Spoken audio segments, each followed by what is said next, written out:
atelier de partage, une journée de partage d'un document, d'un draft de document de politique du genre, initié par le comité des femmes, en compagnie avec notre programme MICBIS, donc avec le soutien de nos DGX, secrétaire généraux de la synthèse. Donc on va partager aujourd'hui ce draft de document et un mémorandum élaboré par le comité femmes pour qu'on puisse vraiment, après la validation et l'acceptation du mémorandum par toutes les présidentes des unions régionales et les présidentes des syndicats de base affiliés à la synthèse qui sont là, plus de 120 femmes sont aujourd'hui présentes pour valider ce mémorandum, pour qu'on puisse donner ce mémorandum aux acteurs, là où besoin sera, à toutes les autorités, commençant par nos autorités syndicales. Qu'est-ce qu'on peut savoir par rapport Oui, ce sont toujours les violences et les harcèlements. Comme vous le savez, au Sénégal, il y a des lois, il y a des chartes, il y a des conventions votées par rapport à la violence, mais tout le temps, ça reste à désirer parce que la mise en œuvre toujours reste. Il y a des violences et ça devient vraiment inacceptable, les violences qui se passent dans le pays, dans la société, partout dans le milieu du travail. Donc les grands axes se basent sur ça. Et quand tu as été la place de la femme dans le milieu du travail? Nous voulons la justice sociale dans le milieu du travail. Nous voulons un monde du travail exempt de violence, un monde du travail juste, un monde du travail égal. Donc la MSI travaille avec la synthèse dans son renforcement de capacité. Et on ne peut pas parler de renforcement de capacité sans toucher directement aux femmes qui constituent la couche vulnérable de la société. Donc en effet, il y a beaucoup déjà de déconstruction qu'il faut faire au niveau du Sénégal, parce que moi, étant moi-même d'origine sénégalaise, je suis bien qu'il y a beaucoup de problèmes sur la notion de genre. Parce que tout de suite, elle est associée à toutes les causes LGBTQI, qui, dans le monde du travail actuel, nous travaillons sur l'égalité de genre, l'égalité des chances entre hommes et femmes. Et donc, nous procédons, cet appui est important parce le comité des femmes a déjà une belle vision sur les changements qu'elles aimeraient apporter. Et donc, notre appui il est conséquent parce que c'est des causes nobles, ça rejoint nos valeurs communes. Et donc ici, il est important d'arriver à un leadership féminin, à avoir également des femmes renforcées qui ont la même chance que les hommes dans le milieu du travail.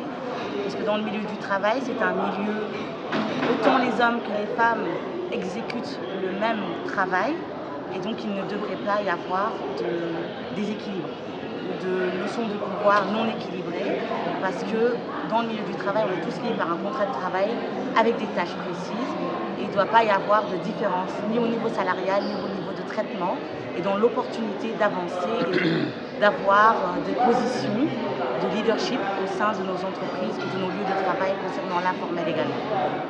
Donc, d'où la naissance de ce mémorandum que le comité des femmes de la CNTS constitue, pour faire comprendre que vouloir ratifier la convention 190 de l'Organisation internationale du travail qui veut un monde du travail exempt de violence et de harcèlement concerne autant les hommes que les femmes.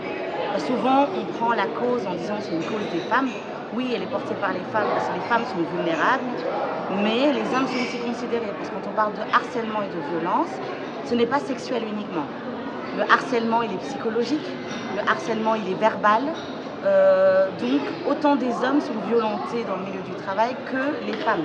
Les femmes sont plus vulnérables parce qu'elles ont en plus l'harcèlement sexuel. Donc, d'où la prise en compte que les femmes le prennent à bras le corps.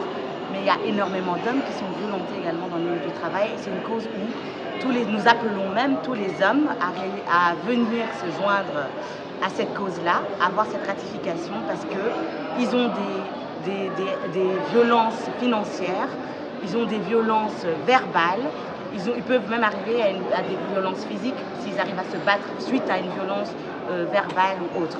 Donc voilà, d'où l'importance pour nous de soutenir ce combat avec les femmes ici qui sont d'abord la priorité parce qu'elles sont beaucoup plus vulnérables. Voilà, je viens marquer vraiment la présence, l'autorité de la CNTS sur ce document de plaidoyer et de renforcement de capacité envers les femmes qui va être élaboré tout à l'heure.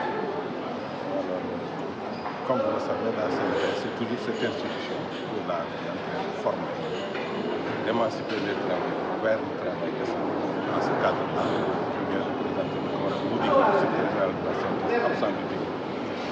Oui, la CNTS, c'est une centrale syndicale qui prône la liberté des travailleurs et l'intérêt de la liberté des travailleurs. Maintenant, par rapport à cette liberté et défense de la cause du genre, quelle est la partition par rapport à cette question? Oui, pour aller au travail décent, mais il faut y aller avec toutes les couches de la population, les hommes comme les femmes. Nous avons le problème de la 590 qui doit être ratifiée par notre pays. Mais les autorités tardent à ratifier cette convention. Cette convention pourrait nous permettre vraiment d'aller vers un monde du travail beaucoup plus équitable, beaucoup plus profitable pour tous les acteurs du monde du travail. Ce n'est pas le cas actuellement.